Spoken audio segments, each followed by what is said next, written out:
先填万安滩，再建黄岩岛，守护南海东西，打造南海战略堡垒。南海周边局势复杂，外部还有美国等觊觎。万安滩与黄岩岛分别位于南海西南部和东部，扼守南海进出门户。这两座岛屿都被我国实控，如果能将其吹填，必然能进一步增强南海防御能力。今天就让我们一起来看一看。一、万安滩。万安滩完全隐没于水下，形似新月，东西长约63公里，宽约17公里，面积约700平方公里，水深在37米到111米之间，个别浅水区的水深仅为17米。万安滩是南海诸岛中被外国侵占的距离中国大陆最远的岛礁，它距离我国驻守最南端的岛屿华阳岛约370公里，距离我国3大军事基地之一的永暑岛约400公里，离三沙市政府驻地的永兴岛约1000公里，离大陆约1500公里。这样的距离使得我国海警力量在初期难以完全覆盖万安滩，而且它与周边国家距离太近，与越南相距约400公里，与印度尼西亚的纳土纳群岛相距约450公里，距离马来西亚加里曼丹岛北部约600公里。因此，万安滩也成为了周边国家的觊觎对象，尤其是越南。因为万安滩有非常丰富的油气资源，我国南海的4大油气富集区为万安盆地、曾母盆地、里约盆地和沙巴盆地。这些地区大部分位于9段线内，万安滩就位于万安盆地。探测数据显示，这里的石油储量超过50亿吨，可以与大庆油田比肩。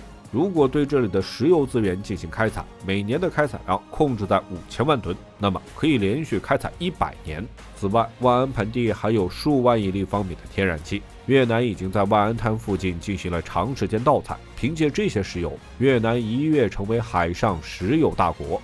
万安滩是我国固有领土，周边渔业资源丰富，是我国渔民的传统捕鱼场之一。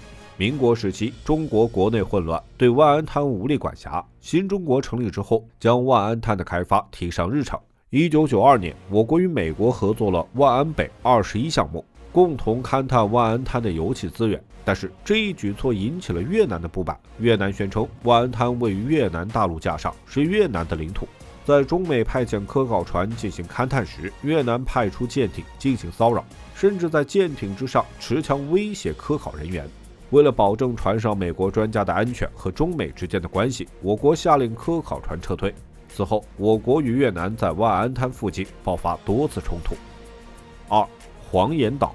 黄岩岛位于中沙群岛东部，距群岛主体中沙环礁约160海里。中沙群岛海域面积有60多万平方公里，黄岩岛是为数不多露出海面的岛屿，是我国中沙群岛最大的岛屿。黄岩岛是一个略呈等腰三角形的大环礁，东西长约15公里，南北宽约15公里，周长约55公里，礁盘面积约150平方公里。黄岩岛内部有西湖，东南部有礁门连通外海。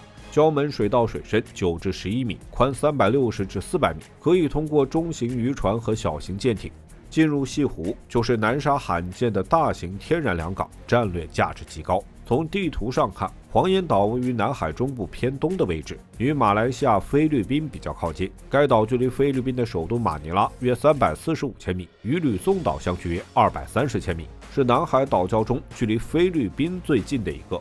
黄岩岛是我国的固有领土。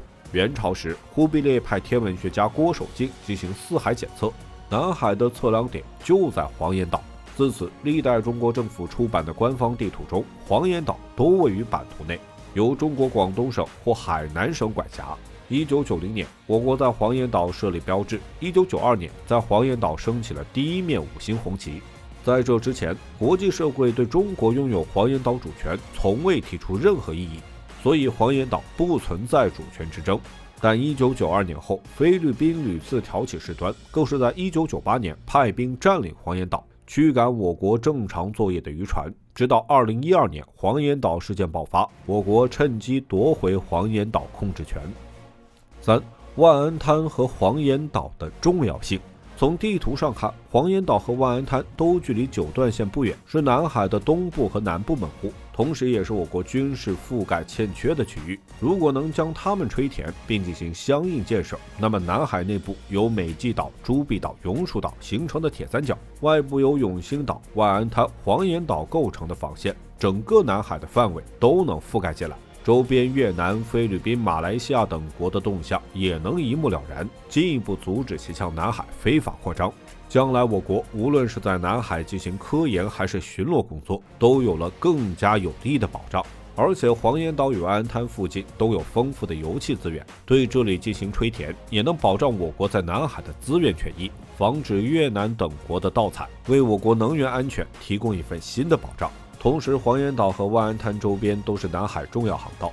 宋朝时期，从印度洋经马六甲海峡进入南海范围后，只要经过万安滩，就正式进入中国海域。